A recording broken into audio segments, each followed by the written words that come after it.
Hello everyone, and we hope you're all doing very well. So we're cracking on with our Combined Arms series, looking at the Navy vessels, looking at them in real life and looking at them in DCS. And we have the absolute pleasure to present to you today the Project 1144 Kirov class, I'm going to have to pronounce this, the Pyotr Velikiy. This is Peter the Great, which is what we'll be calling it.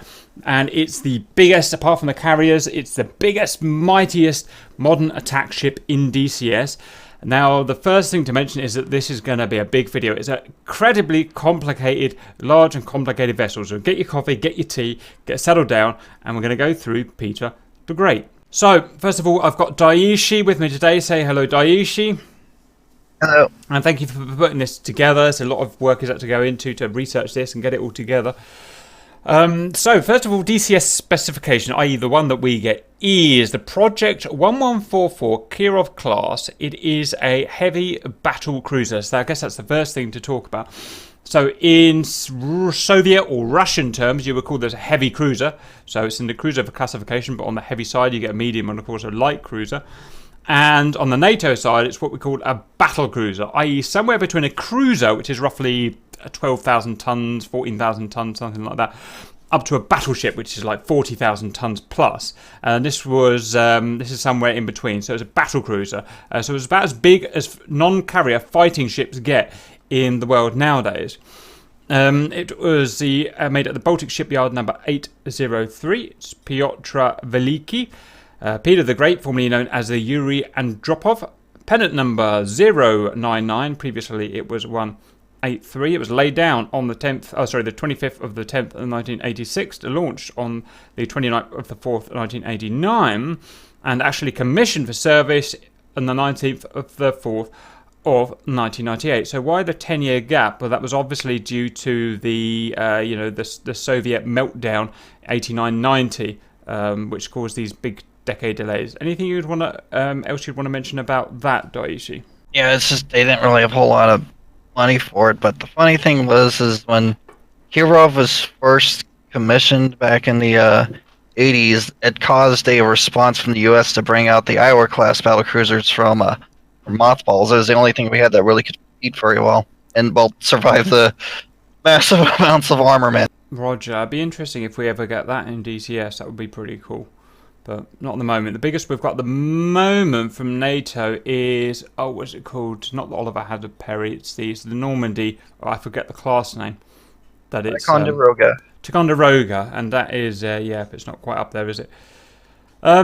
Okay, class details. The design story of the Project 1144 Orlan, as it was called, seems to change from source to source. Most seem to agree that it was made to attack enemy ships based on a failure of a war game to protect its coasts. It was also heavily armed and armoured in order to deal with enemy fleets while protecting its own fleet and itself. This is based on a 1975 exercise showing a focused attack could be made on an anti-surface warfare fleet flagship and expected stronger US cruise missiles, which never materialized. The first ship of the class was named Kirov, and some planned systems were not ready, others not fully tested, and others cutting edge. These systems and upgrades to its anti-air and anti-submarine warfare abilities would become the 11442 or the 1144.2. All 5 planned ships of this class were renamed at the fall of the Soviet Union. This would also delay Peter the Great from finishing her sea trials for a few years. She has been modernised a few times, which is normal for ships, over her lifespan, and has another planned for 2020. I think it just shows that these ships are going to be around for a while, as long as they keep their reactors we're going to talk about online. Roger that. Next, we're going to go to general characteristics, and here's where the big numbers start hitting us. And these are impressive numbers. Standard, 24.3 thousand tons full, 27,000 metric tons. So if we want to compare that to Oliver Hazard Perry's, around, from memory, of 4,000 tons. The Ticonderoga, it's 8,000 tons, something like that. And we're talking even the mighty Moskva, the Moscow, was 12,000 tons. We're talking 27,000 tons loaded now. We're talking big, really big ships right now. The length is 820 feet, so it's a big ship. It's like 2 and a bit frigates. It really is big. The beam is 93 feet. That's pretty big as well. The draft is 25 feet, or max 34 feet. Speed 31 knots for such a big gal. It's pretty impressive. Or 20 knots on nuclear only. The range is 1,300 nautical miles at full speed, which is pretty impressive. Because ships get really inefficient when you start putting them up at high speed. Or 20 at 20 knots nuclear, it's unlimited. It was until the uranium dies, basically, which is never. Well, you know what I mean. Cruise 760, so it's a big compliment. Of the class, 1 is active, which presumably is Peter the Great. 1's being refitted, 2 was scrapped, and 1 was cancelled. Well, the 2 that was scrapped was the 2 earlier ones. Kirov herself suffered a reactor incident, which one of the steam pipes just burst or something, and so she was down to 1 engine, and the other ones, its reactors just was in such poor condition it wasn't worth trying to refurbish it. So that's really been what's keeping these ships down. Roger, cool.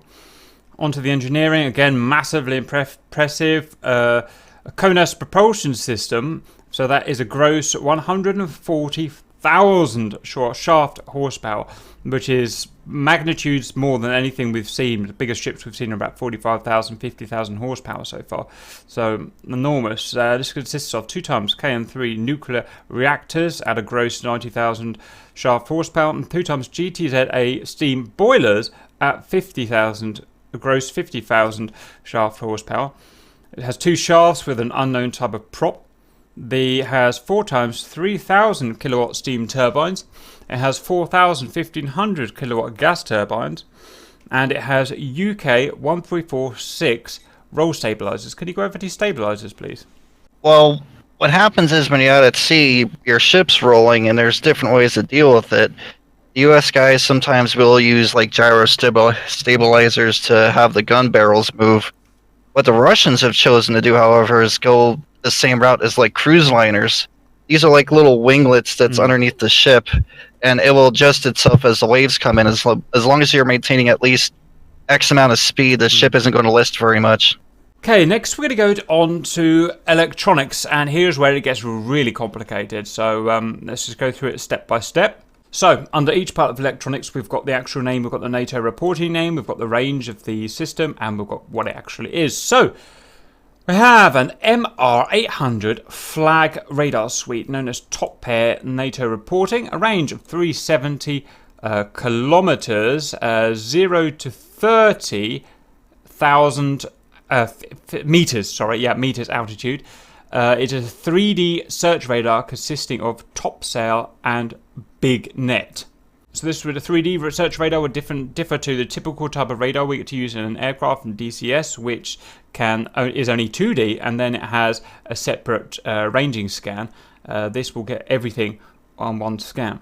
We've got the MR750 MA frigate, MA NATO reporting name top plate. It is 0.6 to just under 300 kilometers. 0 to 30,000 meters. Again, another 3D search radar. One fact about these 2 radar, like if you notice, I got that little arrow thing there. I tried to use that to indicate when they're linked with each other.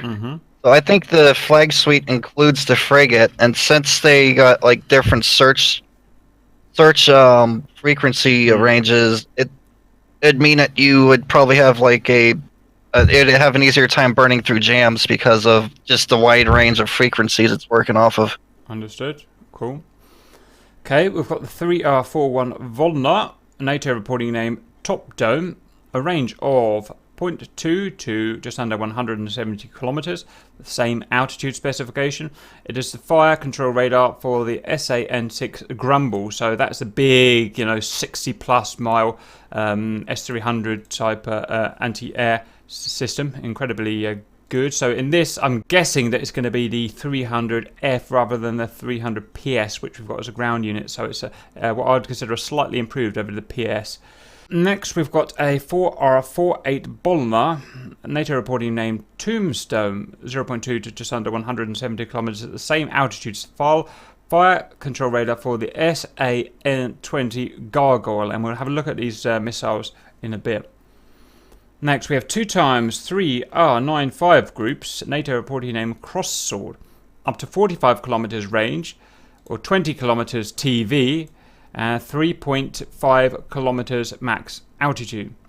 This is the fire control radar for the SAN-9 Gauntlet. Uses radar and TV camera, can track up to 4 targets. So we'll go through that system a bit more in the weapons, I believe. Next is the MR184 LEV-218, known as Kite Screech, which we know all about, or Kite Screech B, up to 75 kilometers. It's the fire control radar for the AK-130 gun. Next is the MR212-201 Vega U, known as Palm Frond, which we've seen on other ships as well as Kite Screech. In fact, a lot of these are used on other ships we've looked at. Up to 46 kilometers.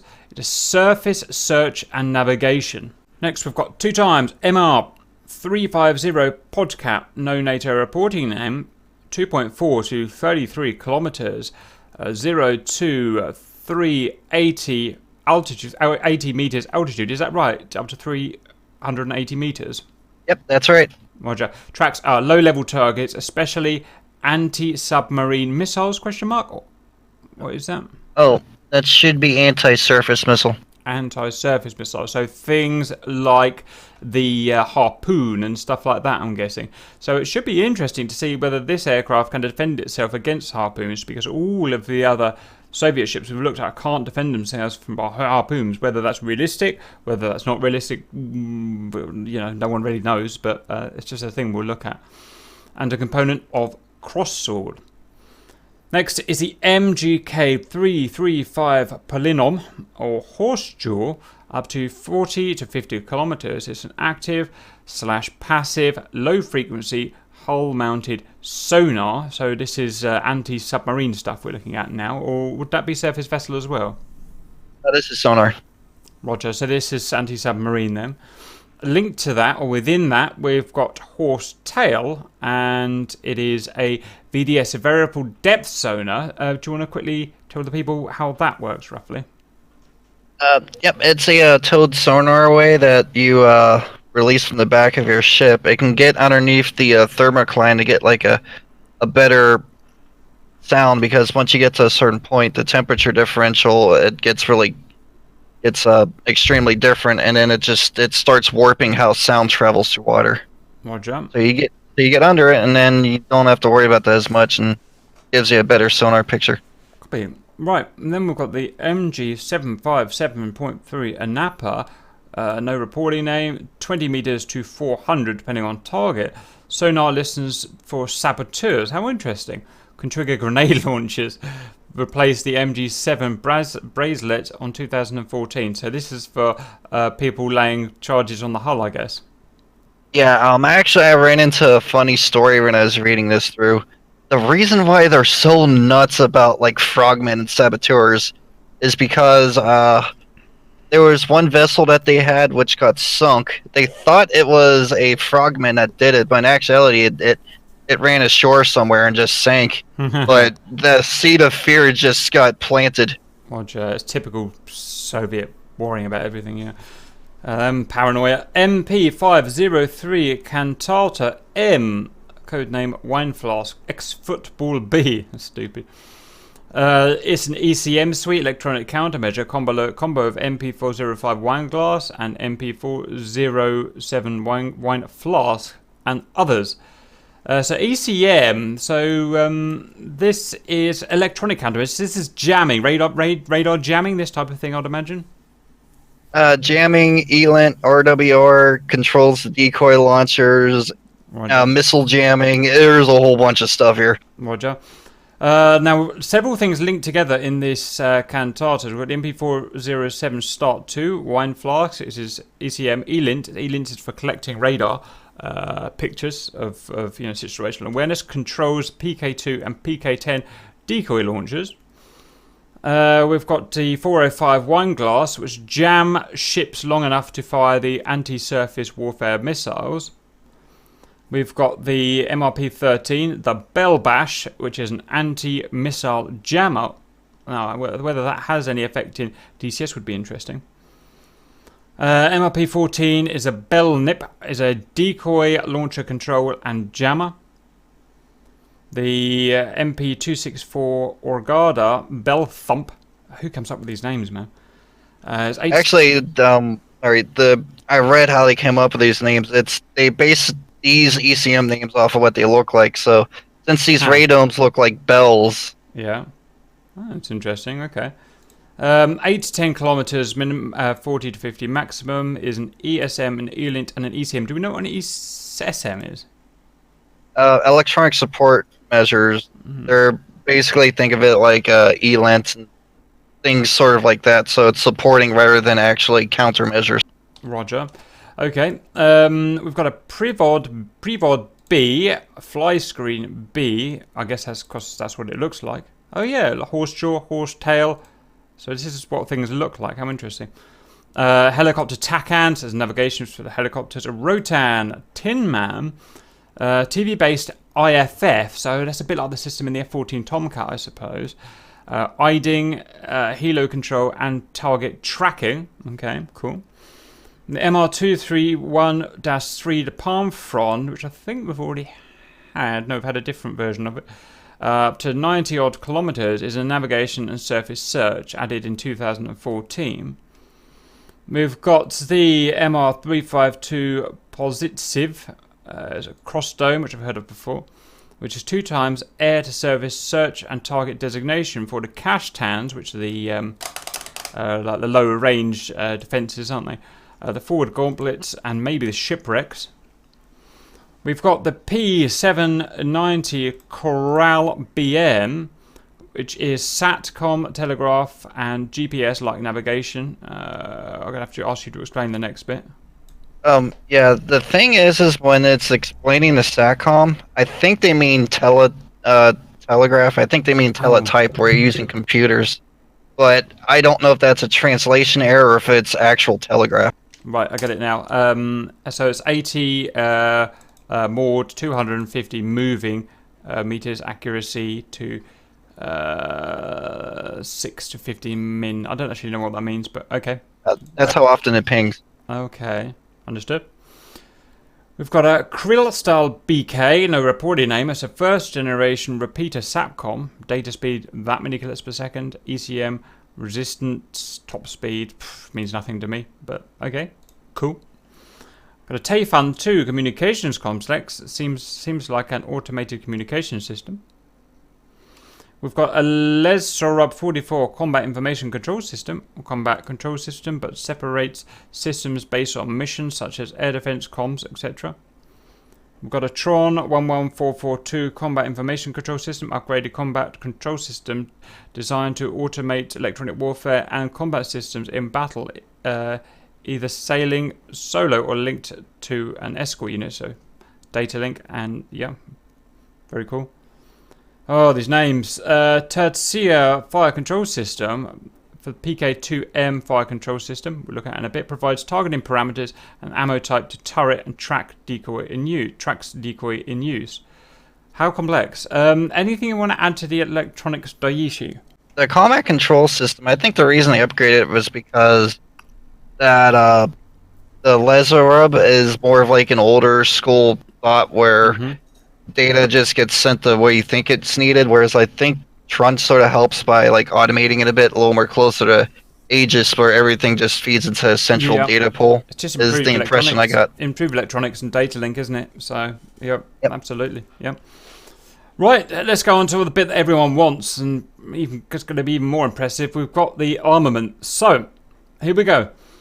First of all, we've got 20 times 1 P700 Granite, NATO name SSN 19 shipwrecks. I don't think we've seen anything that fires shipwrecks yet, but I stand to be corrected. It is a missile with 400 to 625 kilometers, which is a lot. That's like up to 400 plus miles. Payload 750 pounds high explosive, or remind me what FAE is? Fuel air explosive. Roger, or half a megaton nuclear warhead, if you really got to kill everything. It's designed to fly in groups of 4 to 8. One will fly high and designate targets for others in the group. It can prioritize targets and designate new targets if other targets were destroyed. Very clever. Can also hit land targets. Uses INS, active radar homing, home on jam, and legends if available. Wow, if active. What a complex missile that is. I bet that costs the Russians a bit. Shipwreck. Yeah. First thing is that Legends, that was an older SATCOM system. I think the Crystal connected to it. Possibly, I'm not sure on that.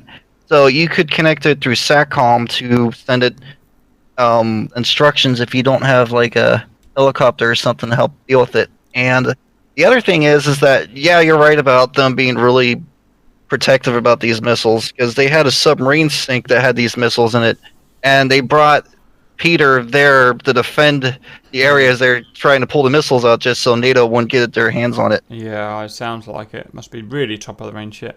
Okay. Right, primary anti-air. Yeah, just like I thought, we got an S-300F naval Grumble suite in there. Got 6x8. What's the number in the brackets been? Is that total ammo in the magazine? Yeah. Roger. It's SAN6 Grumble. It's 7 to 90 kilometers, so you have 60 miles we found. Payload 143 kilo high explosive.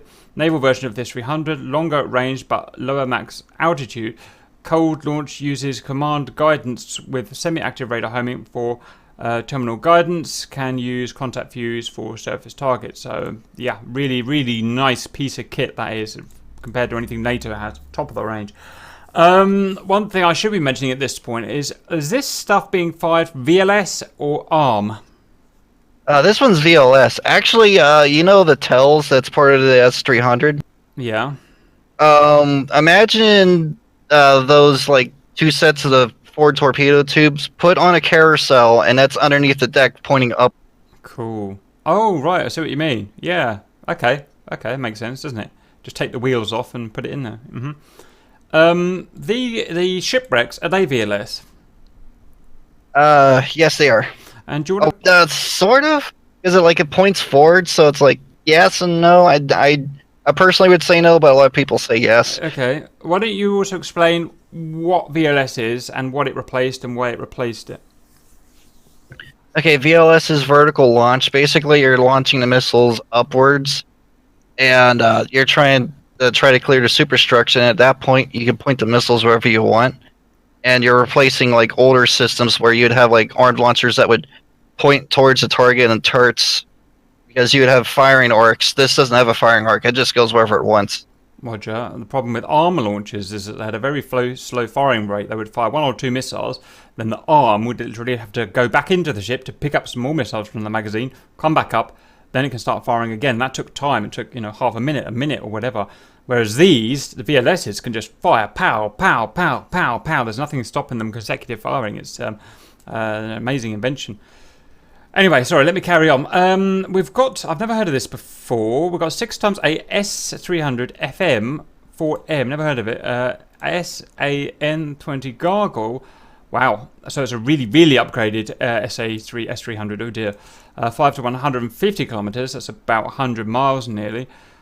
Nearly the same warhead. Upgraded missiles that can go up to, what's that? 20, very high. 27,000 meters, 100,000 feet or something. Correct me if I'm wrong. With much higher speeds, added track via missile, which gave base. Sorry, I've got to do that. 27 kilometers is 27,000. Yeah, it's 100,000 feet, isn't it? With much higher speeds, added track via missile, which gave these missiles BMD capability. Also claimed to have IR tracking for backup. So they've got their own radars on board, rather than these guys, which were semi-active radar homing, which don't have their own radars on board. Well, track via radar is a little different. It's a combination of semi-active homing and shoot, Active. got the other thing. It's just called active. so, yeah. What it does is the ship sends out a radar signal, and then it bounces off the target. Then the missile receives it, sends the data back to the ship via data link. And then the ship sends out instructions on how to fly back out to it. Roger. So do these missiles have their own radars on board then? I'm a bit confused. I've never heard of this before. No, Oh, actually there's not very many systems that use it, and the two instances I've found are on this ship, funnily enough. But it's got advantages because you got a simpler missile that's just more receiving. right. Uh, yeah, Oh, I get it. I get it. more I get it. complex flying. Yeah, I get But it. Yeah. if you jam the data link or get something that gets in between you and the missile, then your missile's dead. Right, so it was my mistake. I thought this was a Fox 3 missile like an AMRAAM or something. It's not. It's just the way it receives a signal is different. Right, okay. Okay, also claim to have IR tracking for backup. A lot of missiles have IR tracking for backup that we don't actually know about. It's just something I'm starting to learn at the moment. But I can't think of any examples, which is really annoying at the moment. But I'm something I need to do a video on. Right, so, yes. Yep, SM2s are a good example. Right, gotcha, yeah, okay.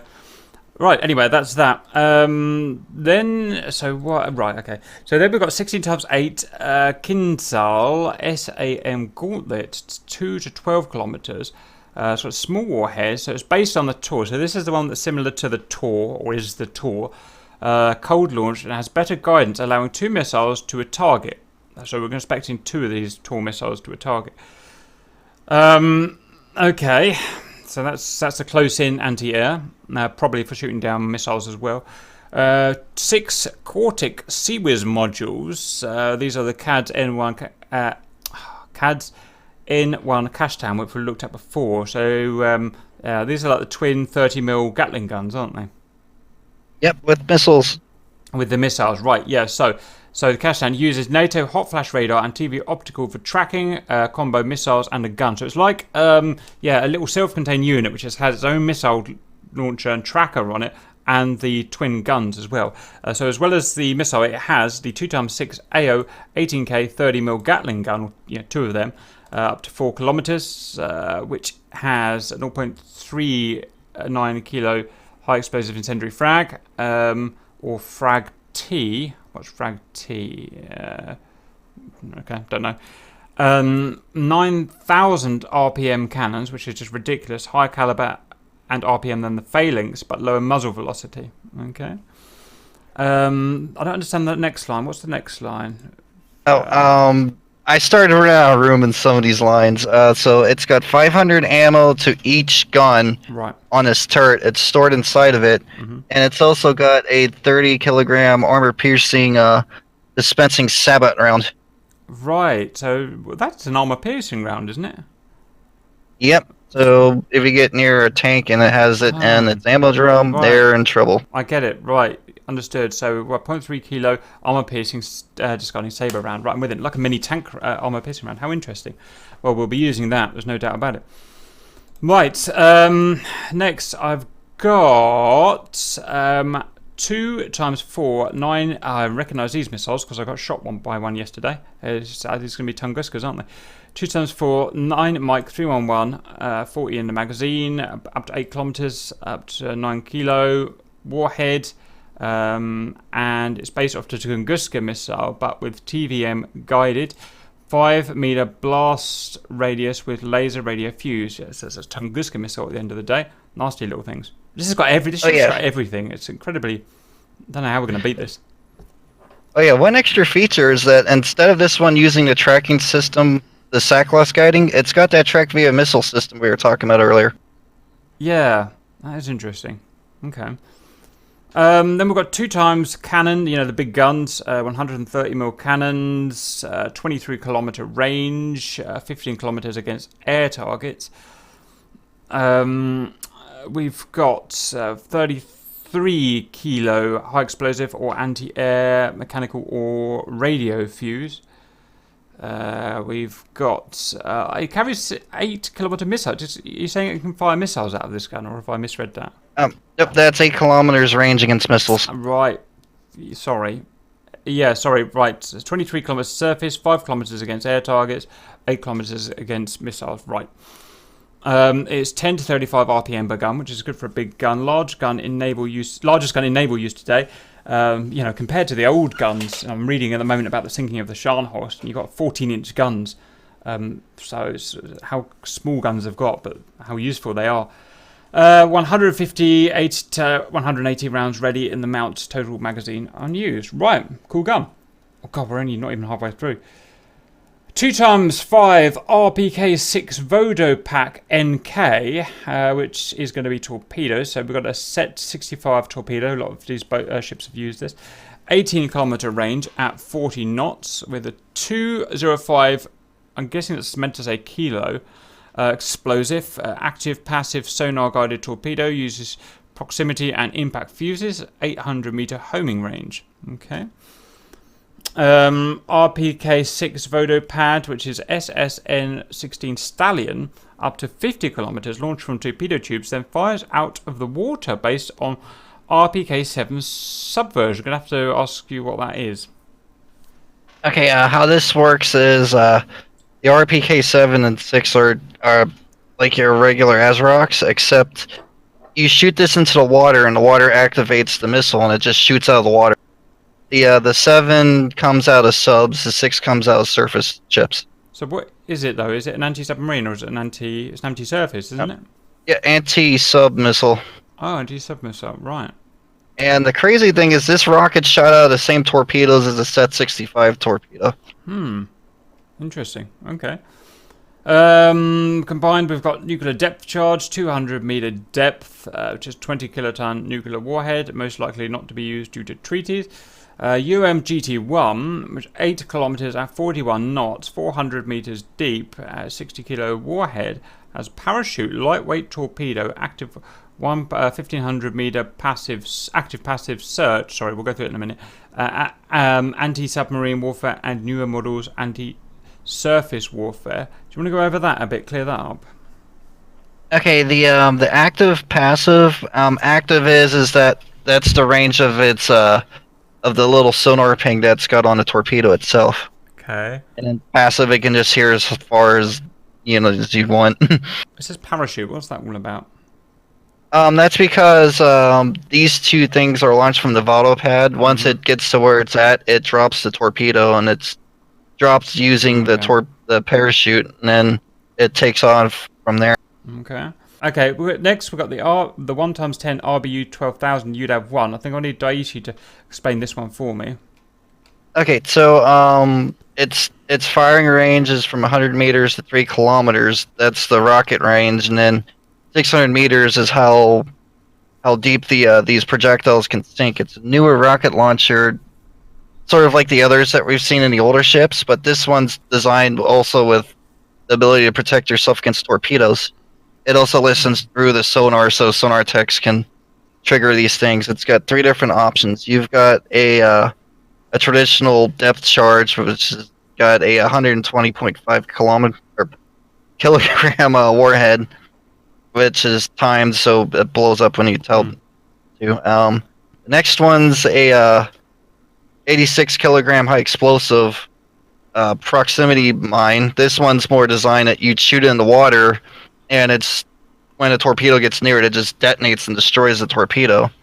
And then the third one's a sound decoy, which you can launch in there. So it's like you throw down a couple mines, and you throw down this sound decoy, like a noisemaker, and then you track the torpedoes towards your little minefield, and then they just blow up. Wow, nice piece of kit. Okay.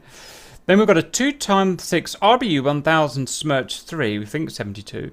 100 meters to 1 kilometer at a depth of 450 meters. It's a 100 kilo warhead RGB 10. The depth is a depth charge with nearly 12 meters per second sink rate. Reaction time of 2 minutes, can be cut to 1. Connected to the sonar. We have 2x7 55mm MRG1. That's 50 meters to half a click. A high explosive and torch marker. Automated anti-diver grenade launcher, whose rounds are like depth charges with spread barrels. Do you want to go over that? That's interesting.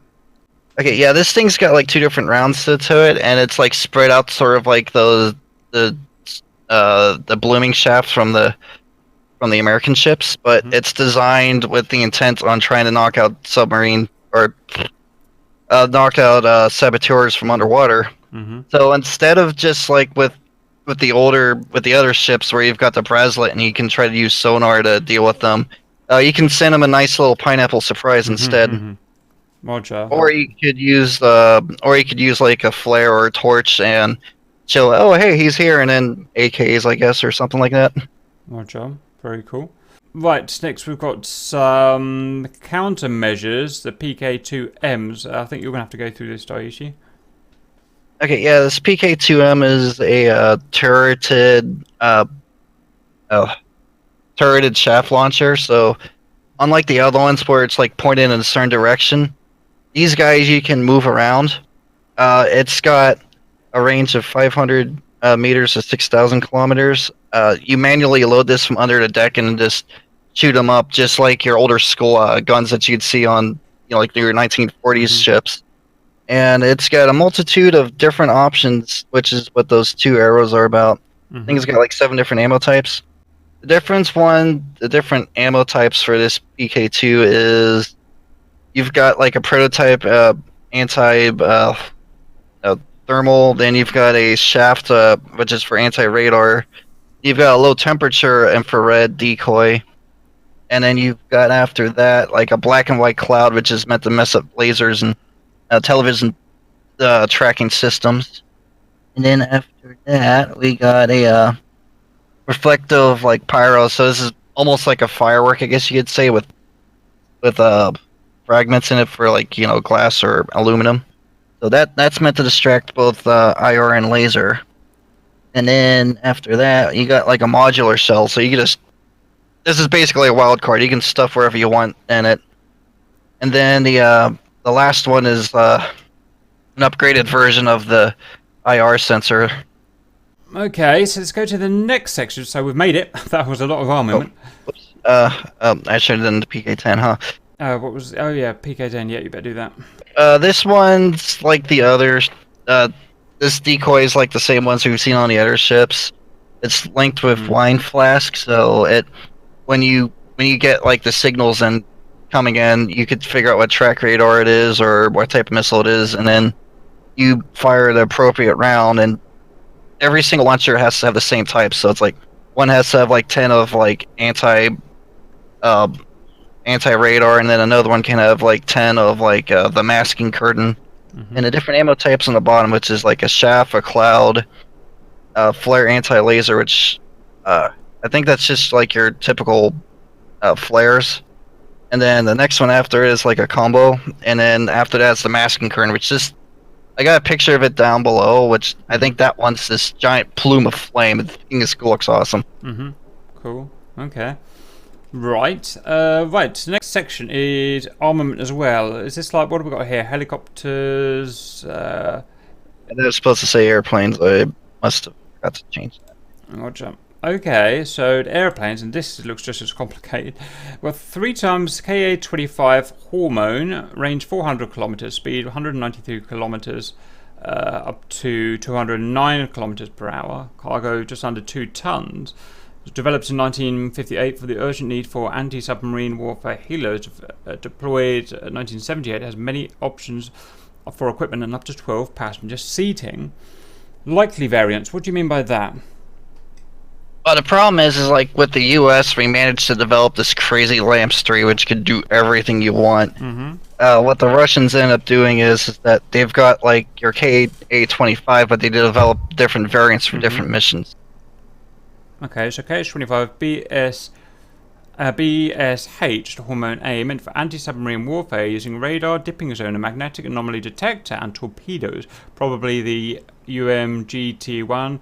Orlan or the AT-1M or depth charges, and we've got the Ka-25K, I guess that's meant to say Hormone B, used for over-the-horizon targeting for cruise missiles. That's interesting. Removing anti-submarine warfare. What does that mean, removing anti-submarine warfare? Basically, the A variant, but they took these things off in order to get the radar package on it. Gotcha. Electronic surveillance and weapons bay for a larger radar package with data link. Gotcha. So it's like a scouting thing, that wasn't it? Targeting helicopter. Be really interesting if that actually works in game, but we'll see.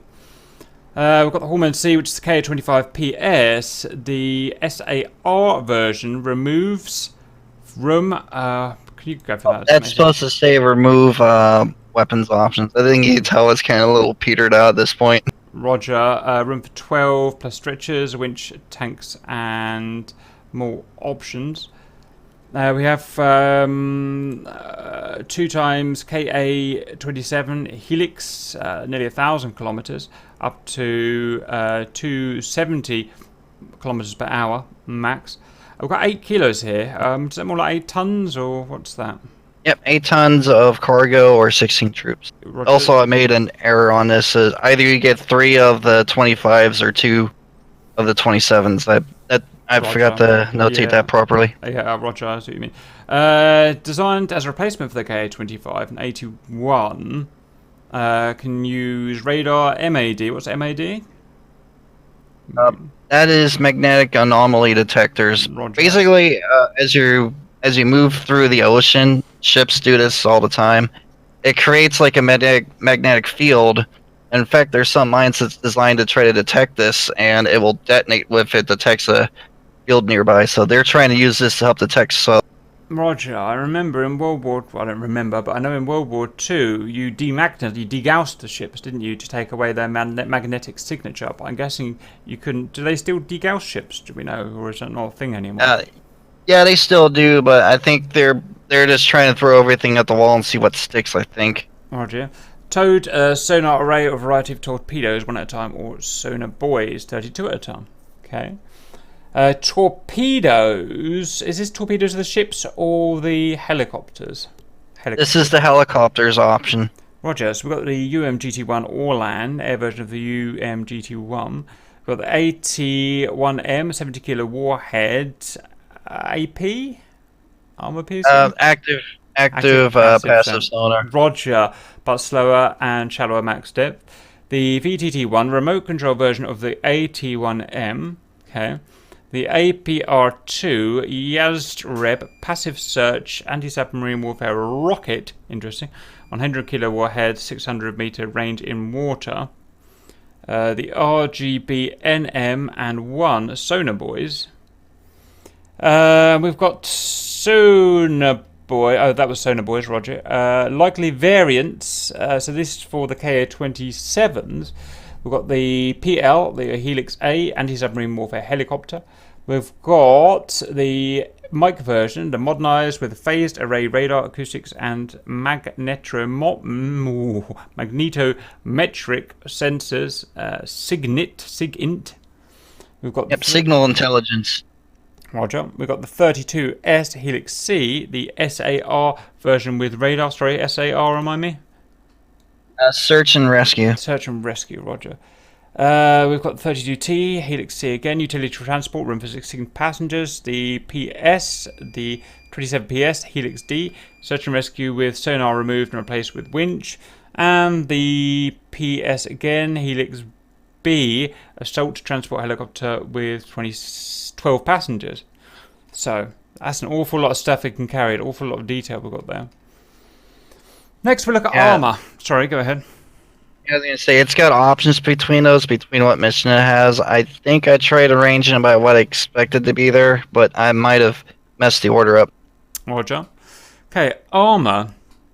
So the VLS, the Granite surface missile, has 100 mil armor over the waterline, 70 mil under waterline hull, and 70 mil on the deck. And that actually seems very small compared to the battleships of World War II. I'm surprised it's not thicker, but okay. That's what it is. I mean, they were 12, 14 inches in the Second World War, wasn't it? So yeah. Well, the thing is, like, modern day ships don't really have that much thick armor typically, probably because, well, you don't have to worry about these shells as much. You've got the cruise missiles, so you're more worried about trying to shoot them down rather than trying to absorb them. Roger. Okay. CT and command post, 100 mil longitudinal, 75 mil traverse sides armor, and 75 roof. Hangar, aviation fuel tank, and aviation magazines have 70 mil thick hull and 50 mil deck. Notes: this ship may very well be the closest we get to a battleship contemporary, unless some country goes mad one day, which is unlikely. A ship designed to sail through Ragnarok itself. Well, you've got to say this. This is your spiel. Yep. A ship designed to sail through Ragnarok itself while punching out a Kraken for swag points. While some of its systems might be old, it's still an extremely effective platform this ship may very well be better planned to work around rather than issue a direct attack. You're probably going to need to do several missions to try to shut this thing down if you're crazy enough to do. It's real fortress. Okay. Now, what we usually do is go and look at the model in DCS, but because this is like a literally 20-year-old model, legacy model from DCS, it's going to be terrible in DCS. We were going to have a look at it, but we've got a fancy little sheet here where we can see just about everything. So I'm going to have a look around as we go. So we've got 2 sets of VLSs at the front. Just realised this is in a foreign language, isn't it? Yes, I believe this is Spanish. Shipwrecks. That is the S300s, I think, there in the blue. Also, the front 6 has the more advanced missiles, so you can tell if it wants you very dead or just kind of dead. Okay. We've got the Gauntlet missiles here.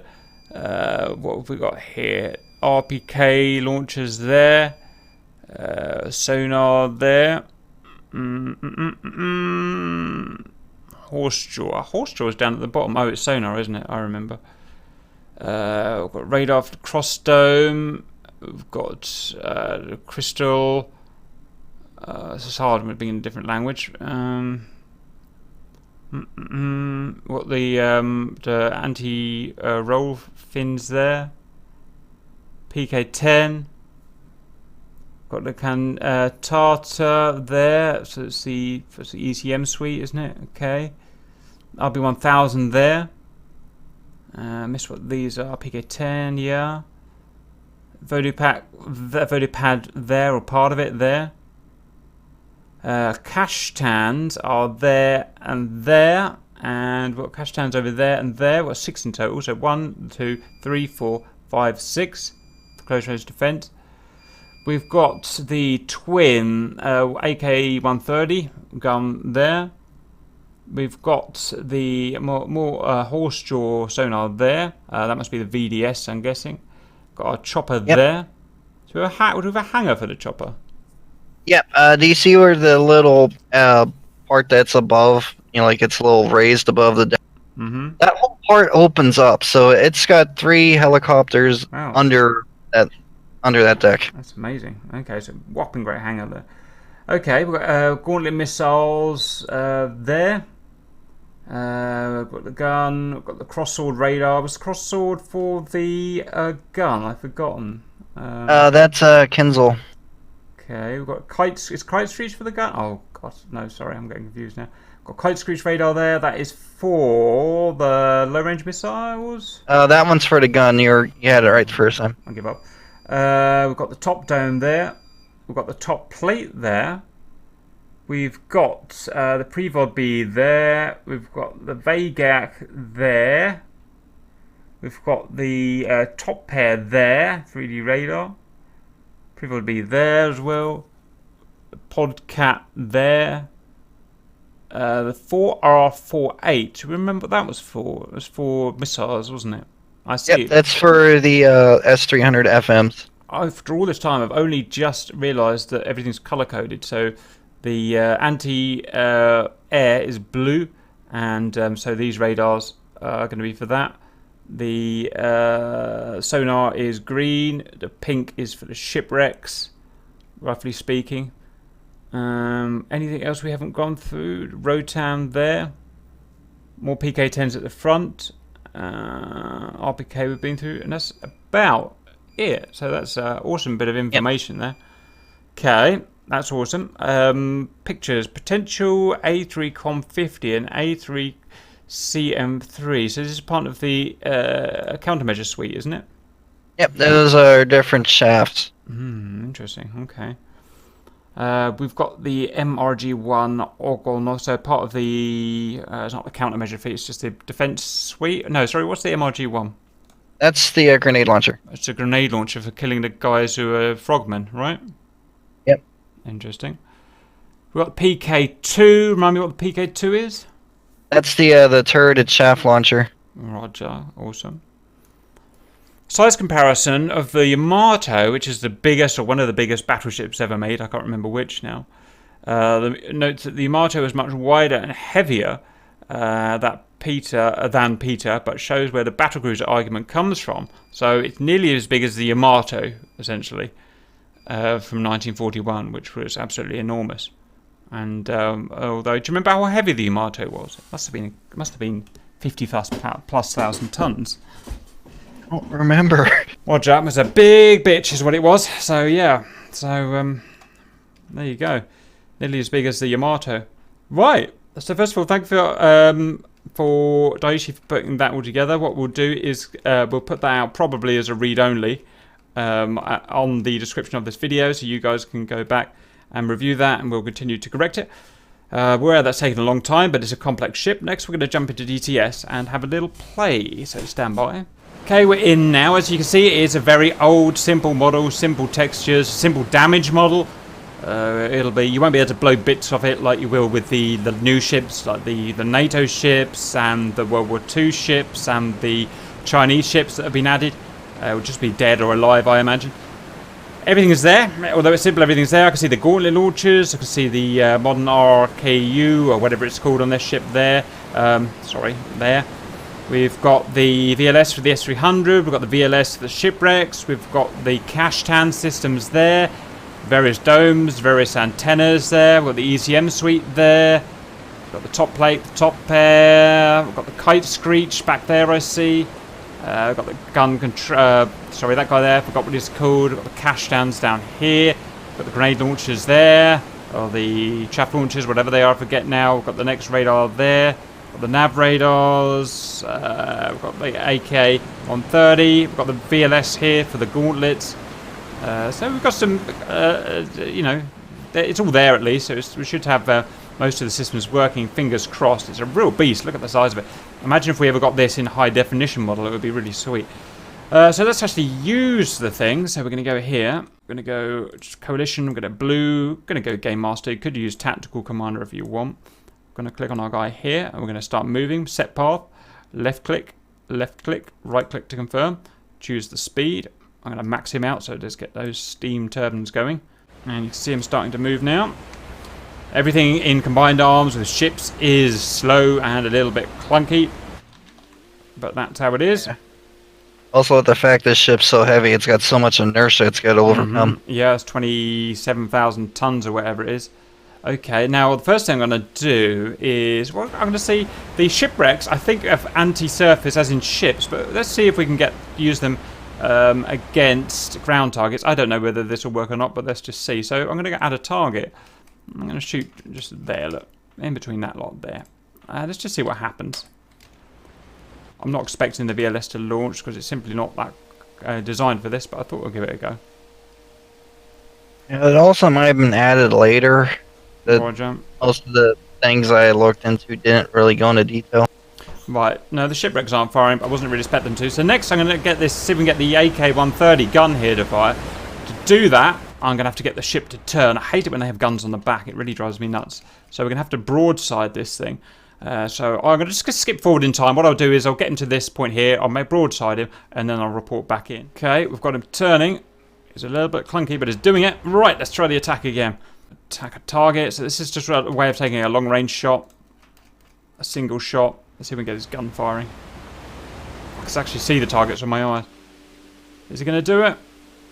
Yeah, finally. Got those twin AK-130s going.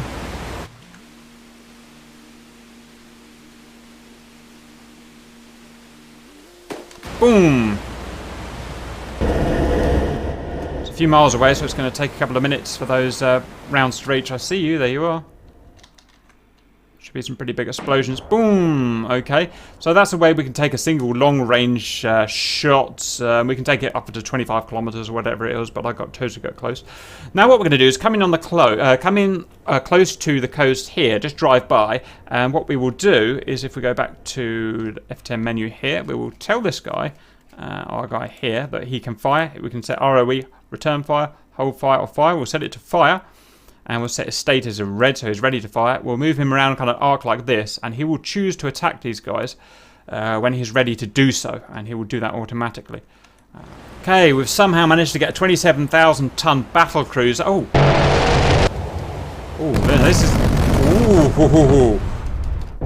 Is not wasted any time, has she? Yeah. Ooh, tell me you don't like that. That looked brutal. I remember how you mentioned before how you wished you had a ship with tons of sea whizzes on the side. Well, oh, and the 130's coming, look. Unbelievable. Oh, that is... This is a... You know what? I like the ship. I figured you'd probably like it. Jeez, we haven't seen destruction like this yet. Probably won't. I think we're out of ammo in the sea whizzes. So it doesn't matter. I think, The 130 is just going to nail everything.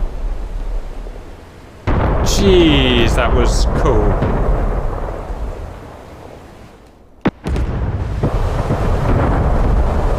How long did it take the other ships to go through all those things? Ages. I can't remember.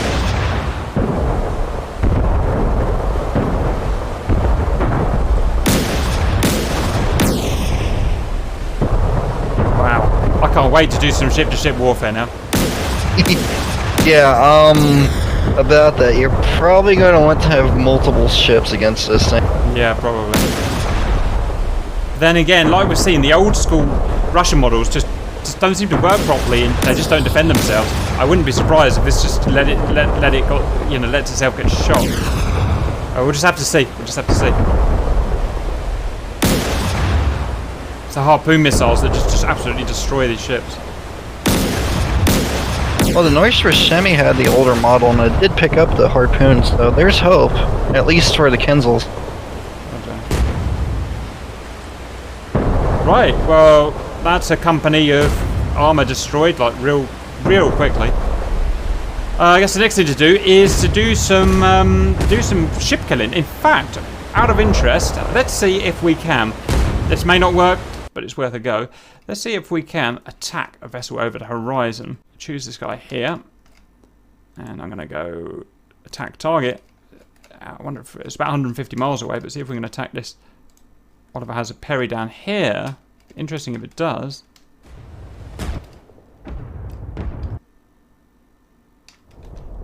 Where are these? Oh, they're VLS, aren't they?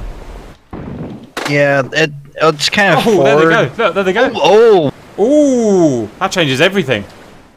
Oh dear. Here goes. Well, the shipwreck looks like a MiG-21 without wings. What speed are we going? Just under 1,000 clicks. And there's another one. And if it's modeled properly, one of them should be flying high. How interesting. Because they talk to each other, don't they? Yep, one of them acts as like the data link between all the others. I bet it won't. And the firing platform. No, that's 130 clicks. Ooh, I like this ship. No, they're all going to go low, it looks like. So they're all going to go kinetic. But let's see. It's getting lower, interestingly. It's slowly getting lower. I wonder how low it's going to get. One funny thing about these missiles, part of the reason they're so big was its idea behind defeating the Sea Whiz is just being so big that if it gets hit by it, it doesn't matter. It's got like a intake, nose cone intake, like a MiG-21. It's so cool. Cool little jet engine. Yeah. 199. I think this guy's a ramjet. Oh, it's a ramjet. How interesting. I think it is. I'm not certain. What an interesting piece of kit. So it's launched and we've got a long way to travel. Now, let's just remind ourselves the Oliver has a Perry. What kind of defense it's got? It's got failing. And let me just check its broadside. It's heading 338. So what we're going to do is we're going to just heading is 338. What's that? No, so we better move it slightly. Set path there. Okay. Right, he's going. So we should catch him broadside now. Ooh, 4 shipwrecks. This is going to be rough. Mm-hmm. Are they all the same altitude though, or did they actually do it right? It's just not. I just don't think they modeled it like that. One is lower at 183 feet. They're slightly different altitudes, but basically they're all the same. They're just coming in kinetically.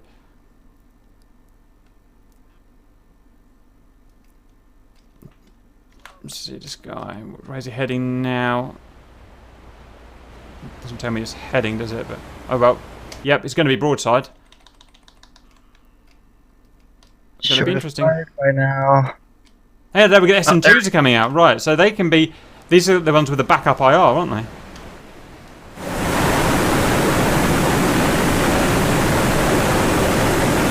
There really should be SM1s for this ship, but Can't remember.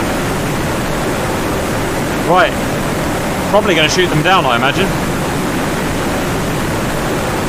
I'm thinking it might get two. I don't know if it's going to get the whole group. Just missed the first one. Oliver has Perry's, is he arm? Yeah, he's an arm, isn't he? He's not VLS. He's going to struggle to take everything down.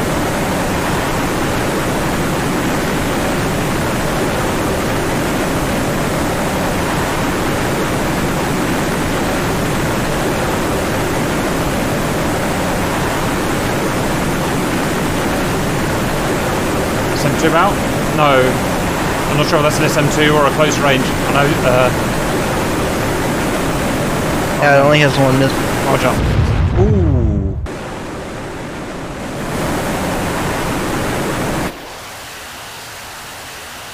Hasn't reloaded in time. It's an old armor launcher, look. Maybe see Liz?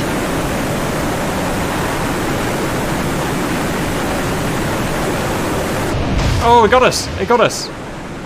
No, it got it. It didn't hit. I don't think it hit. Roger, yeah, they shot the missile down. Well, it wasn't tested in combat for if it could actually just keep on going, so...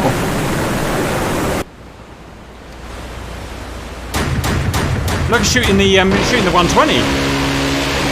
Oh! Ouch! No, you didn't. Warhead on that thing. 750 pounds or whatever it is. The fire control system is disabled. Yeah. Oh, this is not going to be pretty. This is going to hurt, man. That's going to really hurt. Ooh! That's a dead Oliver Hazard Perry. Jesus. Well, that's the long-range fighting ability, which is unbelievably good. So next, what we want to do is put it kind of old-school Armada fight, where we don't tell them to attack each other, we just let them run into each other, and they'll use their own initiative. So maybe a couple of Oliver Hazard Perrys against us, or something like that. Let's go and set it up. Okay, we don't know what's about to happen, but we know it's going to be big, whatever it is. So we've got our single little nuclear-powered Pyotr the Great Battlecruiser versus 2 modern frigates, Oliver Hazard Perry, and 2 not Normandy, 2 Ticonderoga modern VLS cruisers. So on paper, the Reds should absolutely thrash it, I think. But at least it's going to be good fight going down. So we've got these 2...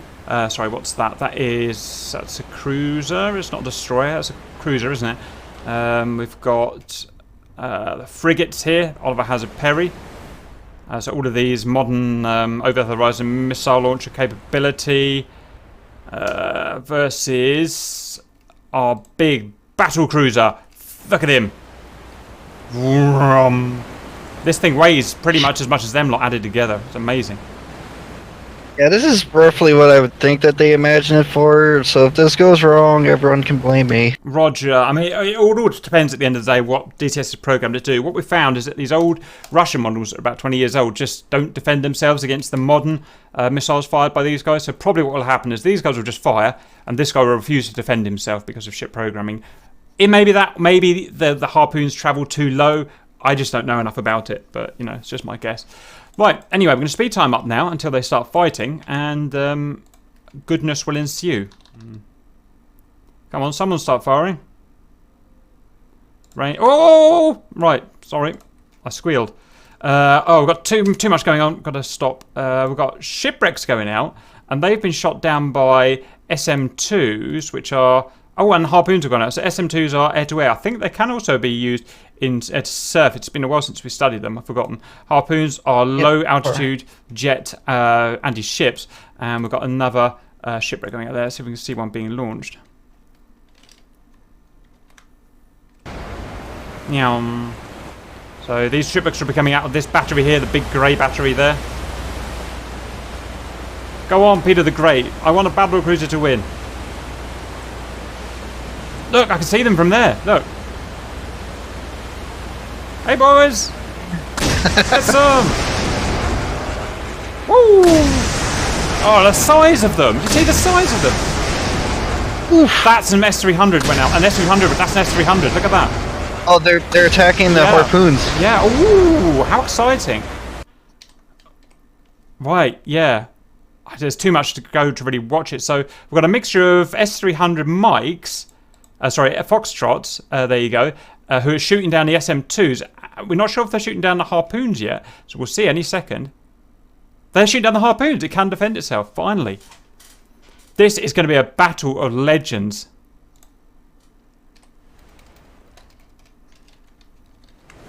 Who's going to win this war of attrition? Peter the Great there, pumping out more. Look, it's blowing all of these guys' stuff up. Go on, Peter the Great. We believe in you. This is just how I imagine it going. This is awesome. I'm literally reading about the naval conflicts in World War II at the moment. It's obviously very different, but it's cool. Up go SM2s. Yep, SM2s. Going to arc right down, look. You got the S300 Foxtrots going up to counter them.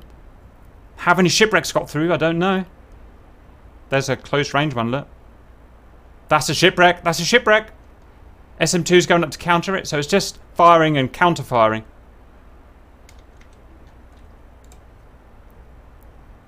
And this is what Modern Warfare looks like. You don't really have the guns anymore. Yeah, I think that's a shipwreck getting through. It's really who's got the biggest kind of VLS magazine now. Whoever runs out first loses. I think Peter the Great will run out because these Ticonderogas have got massive VLS magazines. Look at them. Beautiful. Gonna go look at Peter the Great.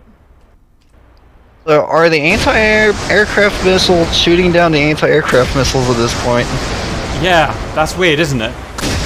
SAMs are shooting down the SAMs. It's just an endless cycle. Those are 300 Foxtrots there.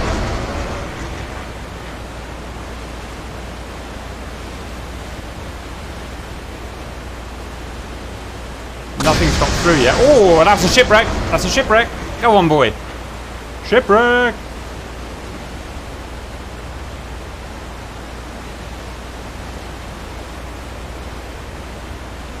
SM2's up for the shipwreck. That's a S300. That's an S300. That's a weird thing. We're shooting down their SAMs just to help our shipwrecks get through. Another shipwreck. It's a very complex thing that's happening here. I've got a big smile on my face. This is awesome. I've never seen a fight like this before.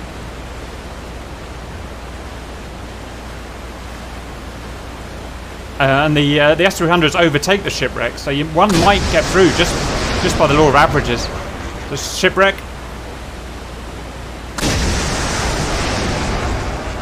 So S300, S300. Come on, saturate him! Absolutely saturate him. I think he's out. He's out. How long does that mag take to change? Oh no, not out. That's a shipwreck.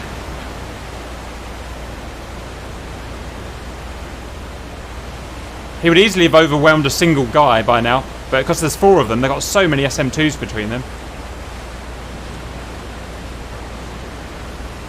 I do suppose a proper fleet would have like 1 or 2 Mothras, but... The Gauntlets are firing. That means they're within 4 miles. We're out of S300, so the Gauntlets are now going. That's the Tors. And that shipwreck's going the wrong way. I don't know what that's doing. Let's go and have a look at on plan view. See who's winning. No one really. It's just complete stalemate. And 23 miles, so they've not really closed. But that is a big barrage of missiles coming. That is a shipwreck. That is a shipwreck. So the Gauntlets have stopped. SM2 is going to shoot that shipwreck down. Pew. Pew. Oh, that shipwreck's getting through, look. And more Kenzals or SM-15 Gauntlets are going out to take all these harpoons. That's going to slam them. Look, going up in pairs, look. Boom. Beautiful. Did that retarget? Yeah. That didn't retarget, did it? I don't know. It's kind of a bit confusing, to be honest. That shipwreck's going to get through. The shipwreck's going to get through. Got to go and find it. Hang on. Stop.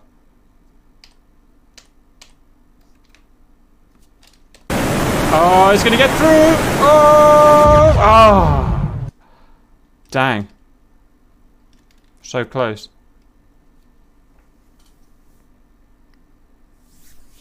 Peter the Great's just not running out of ammo. Yeah, that just shows the endurance this thing was built with. And like, you're gonna need ships, planes, maybe a sub or two, like...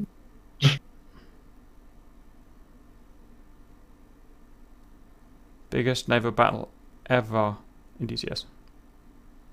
Yeah, if they got modeled right, 128 of the gauntlet missiles before it gets within range of the Sea Whiz. This harpoon's getting through. Come on, Peter the Great. Come on, Peter the Great. Yes. No problem. SA-15 in your face. Oh, it's got a lot of harpoons to shoot down. The Reds have stopped. No, they haven't. The Reds will run out of harpoons. They only carry 8 each.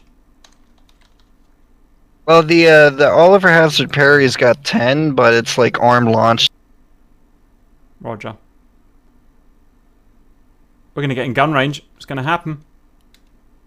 We're all out of shipwrecks, so we're just all we've got left in our ship is SA-15s. For self-defense. Oh shit! Oh, no. We're out of SA-15s. No, Peter the Great. Felix's. Wow! No, we've got a hit. Felix has never did a job. No, she's not smoking. She's not smoking yet. We have got no defense left, though. The Felixes just won't do their job. It's rather annoying. I shan't lie. That's the end. But have they run out of harpoons, though? Could that be the last harpoon? Could be. Wouldn't that be an interesting... They've run out of harpoons, look. Can this one harpoon disable us before gun range? No one knows. Doubt it. With 3-inch armor, Peter the Great! Peter the Great! Not smoking, it's not smoking. Right. We're going to gun and Gatling gun warfare. Get ready for this shit. Distance is now 50 miles, so it's not that far before we're going to be shooting with guns. Our gun is on the back. Shit, so we've got to broadside this somehow. Let's go and have a look at the trajectory, shall we?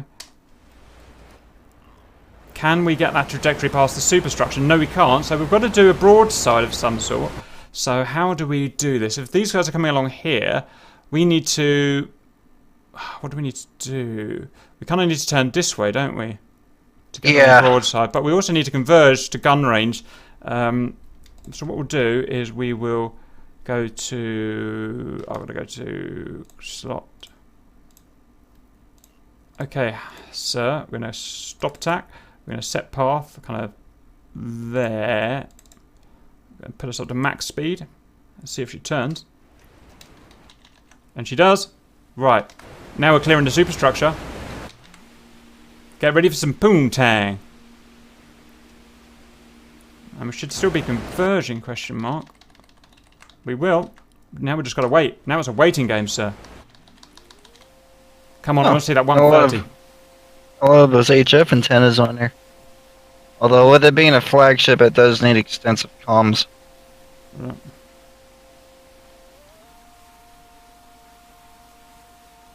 Very slowly, painfully slowly getting closer to each other.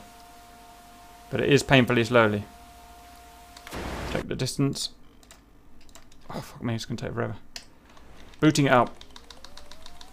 Now, the thing that's interesting about this one is that the guns are bigger, but only slight. It's like 1.52 inches on that thing. Does the camera shake mean it's actually getting hit? No, it just means there's an explosion nearby. Who's got the best accuracy now? And none of ours have hit, look. They were firing first, they've got better radars. They're pounding us. Come on, where's those 130 rounds coming in? How good is our radar? Be biased, be Russian biased. I don't think that it's actually scoring hits on it. I don't think the ship's got a proper model for this. Roger, you may be right about that. Oh no, we got. You see that? That was a hit. That was a definite hit. I stand correct. Oh, another hit. Our radar's out. No, our radar's. Does the kite screech out? No, it looks like everything's good. Our rate of fire's gone. We're not firing. Our rate of fire's gone down to 1 every few seconds. There are more direct hits. Finally, we're hitting back. Ocean spray. We're hitting back finally. That was a direct hit. We've just hit a light cruiser. They're all, yes, we're making a light cruiser smoking. We're not smoking. Come on, interesting. Great. Another direct hit. One light cruiser almost out. Oh, lost its bridge. This is the best thing ever. It's lost its bridge. It's still firing amazingly. Boom, get some. That's one of the things about ships is even if you do knock out the bridge, it's got a lot of redundant. Kite Screecher's out. We're out. Are we going to run out of ammo? Are we going to phalanx? Is that what you're telling me? We're going to phalanx? Miss, sucker. Look at that awful aiming. We must have taken that guy's radar out. I think the problem is with Peter. I think it might have slowed down. Oh, interesting. Yeah, he may have lost his turbo. Well, look at that light cruiser. It's on fire at the back. Its turrets no longer work. Its bridge is gone. Nothing it can do. The only thing that's still firing is this light cruiser. We got the cruiser or the frigates firing still. They were earlier. Frigates are out. Frigates are not firing. Must have been out of ammo. Out of ammo or not close enough. Right, what we need is to take tactical naval decisions. We need to stop and we need to charge. We've got to close the distance. Stop attack. Oh, wow. I didn't think the bullets actually showed up. I had no idea that was a thing, but it appears to be a thing. Come on, follow. Do what I say. Is he turning? I've got to get him in phalanx range. Come on, Peter the Great. Yes, he's turning. Oh, he's on fire. Oh, he's dying now. Oh, come on, Peter the Great. Phalanxes are self-contained, remember, so we might still have guidance. No, we take direct hits. Oh, God. No, we're out. We're out. The nuclear reactor's off. Well, was that a cool fight or was that a cool fight? To be fair, we did pretty well there. We damaged a light cruiser and we survived 4 ships there. 2 light cruisers with VLS and 2 frigates with armor launchers. And we almost took them out. So to be honest, Peter the Great is just frigging awesome, to be honest. Chuffed with that. Yeah, I'm just amazed by how many shells and such it took. That was just, ooh. That was cool, Right, love Peter the Great. Oh, is he sinking? He's sinking! Yep, bow's going down. No, Peter the Great, we love you. I'm sinking! May ye fight in the afterlife. I'm sinking! You know what the scary thing would be? Send. Kirov as a ghost ship. Roger. Right. Oh, that was awesome. It works beautifully. Right, next we're going to see its anti-air ability, which is going to be even harder to beat. So, go suck 11. Just think that onslaught of those missiles.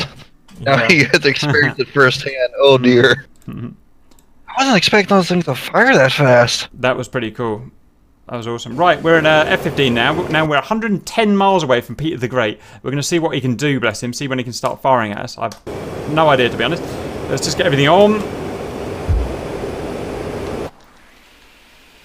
So, nails. We've got a HN. So that should be top plate or top pair, shouldn't it? So I'm not. If anyone knows what HN is, let me know. I've never heard of it before. That's probably head net. Head net, Roger. It's just not right. We've got a 4.9, which is the friendly ones. Altitude 31,000. Okay, let's go. Mach 2. Mach 1.8. Mach 2. She's a fast bitch.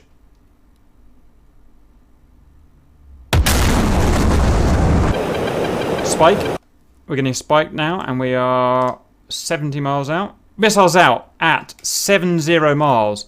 So naval ground balls, 70 miles. Exactly what we expected from them. About 10 more miles range than the PS, the ground balls, and they're going out in pairs by the looks of it.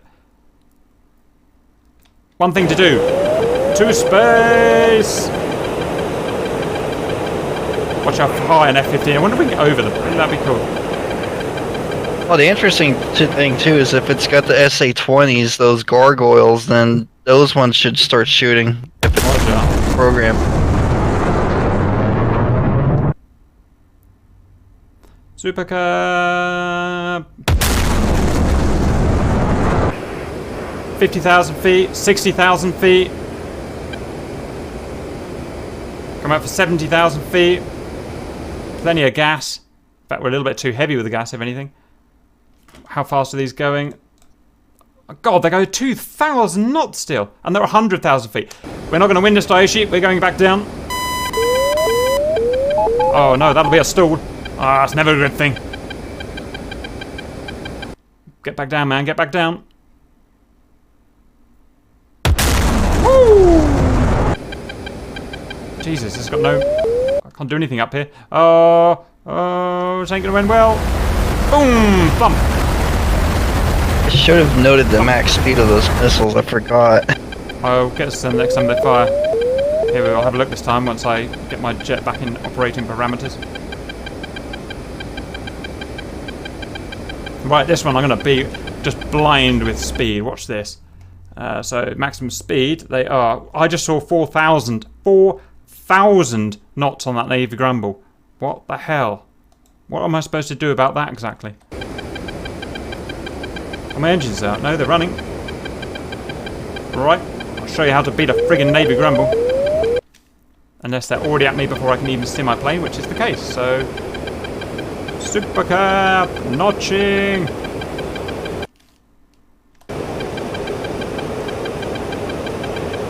Notching flares? Or chaff, I mean.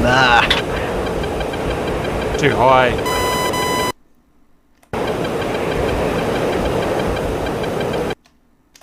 Boom! Hit. God, they are good. I'm notching them 50 miles for God's sake. Turning back in.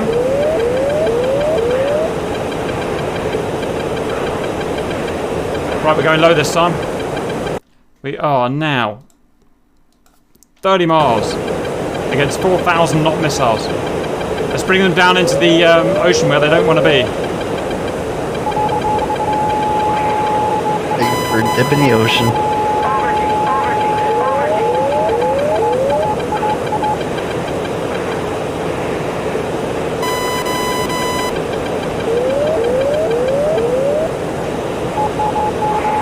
Knots. I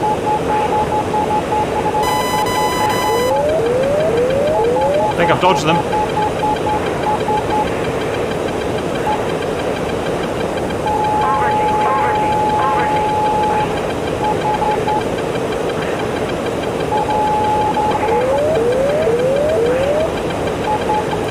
Oh, smack.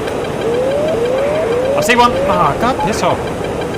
Peter the Great, I hate you.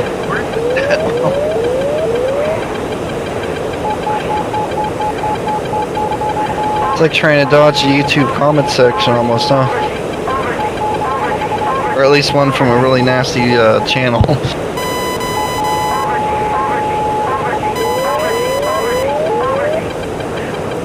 How close are we now? We must be on top of him by now. Where is he? There he is. Get ready for gun speed of the Great. Oh! Ow. Right, let's see if we can beat him by going low. Now. See if we can beat him by going low. What the hell was that? Oh, my bullets. Watch this. Tell me you can't hit me. Tell me you can't hit me down here. Tell me you can't hit me. I'm doing like 3 feet. Yeah, you can't hit me, look. Ha ha ha, Super Cup. No one can hit me down here. I'm going to tease a missile out of him, look. Fire me. Go on. Go on, quick.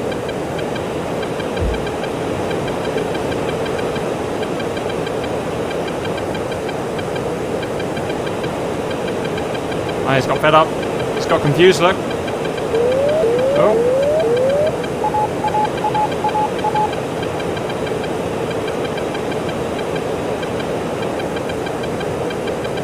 Is that a launch? Yeah, but they blew up. And again. Come on, fire me. Bingo fuel. Oh, stop it. Bingo fuel. Oh, those phalanxes are going to hurt, I'm not going to lie.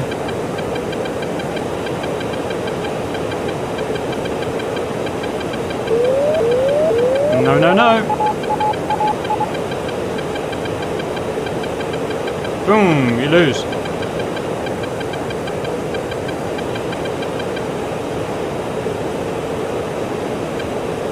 I'm surprised it's not able to do it as much, but I'm guessing this is more of a DCS engine thing. Yeah, I think it would be able to shoot me in real life. Something's happening, I don't know. Oh my god, what's happening?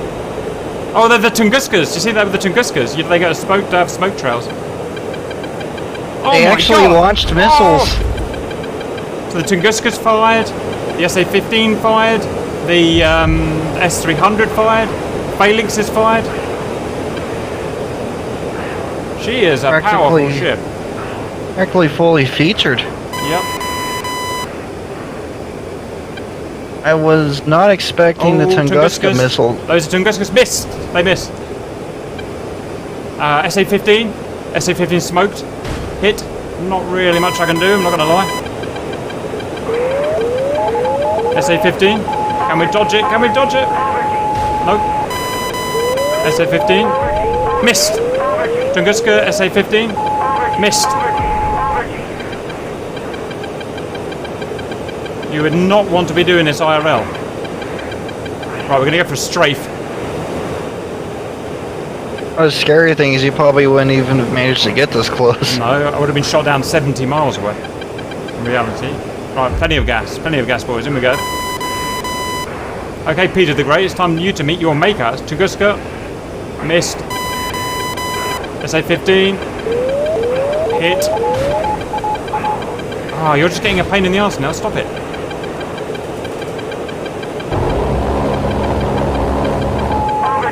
Oh, 1% down.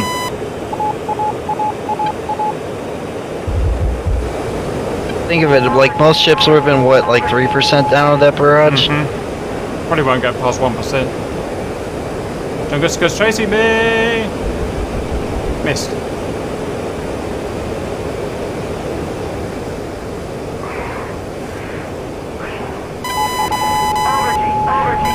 Ah, missed.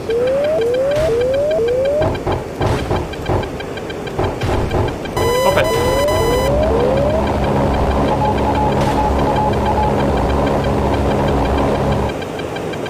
Yay, 4%. Haha. Gasson. Well, that was a fun day, wasn't it, Daiichi? Playing with the 183 Peter the Great is just awesome. What a cool ship.